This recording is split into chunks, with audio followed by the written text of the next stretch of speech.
My first tip is to get breakfast right. Most people don't eat breakfast, or they do, they just load up on sugar first thing in the morning. So eat protein for breakfast. Second tip is to eat more fat. I know that sounds odd, but get good fats in. Avocados, fish, nuts, seeds, olive oil, all great stuff. And my third tip is to cut out or reduce your intake of grains. That's rice, bread, pasta. Just slowly reduce the amount you take and try and cut it out completely over time. One of the myths when it comes to healthy eating is taking this position of extremes. So you have the people who follow a raw food diet, or people who cut out certain foods. And there is also this myth that if your friend is doing it or your family member is doing it, it's going to work for you. So nutrition is really personalized. We actually know that food speaks to your genes, and we all have individual genetic profile. The food you eat and the lifestyle you lead activates or switches off those genes. So I do see people who come in and they have, they come in and said, I've been vegan for 3 years, or I've been on a raw food diet for a year and I don't feel great. And the answer is that may not be the right fit for you.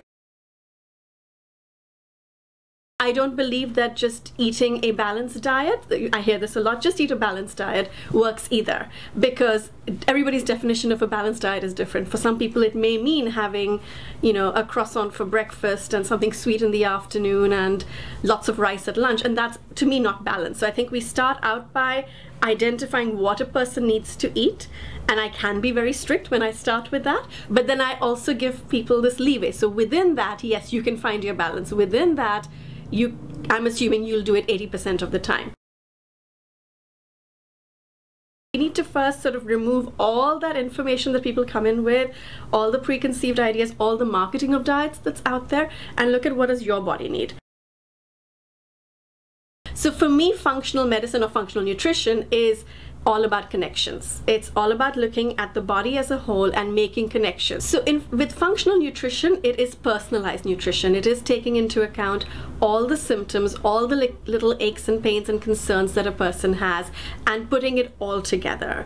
I do look at medical tests as well. So most people come in, they've done medical tests through their doctors, and I take that into account. We do some of our own functional testing as well, but it's really joining the dots to create a picture. So a person could come in with low energy, and there could be a dozen different reasons for low energy. The obvious one could be low iron, or it could be that they're consuming too much sugar, or they could have a food sensitivity. It could be the thyroid. So we do look at all of that, and obviously my work is nutrition, but wherever I need to partner with fitness trainers, with medical practitioners, with chiropractors, I'm very happy to do so. So functional medicine for me is also a reflection of how I work. I think it is about connections. I don't do this alone. I do this in partnership with the client, but also with their community of practitioners.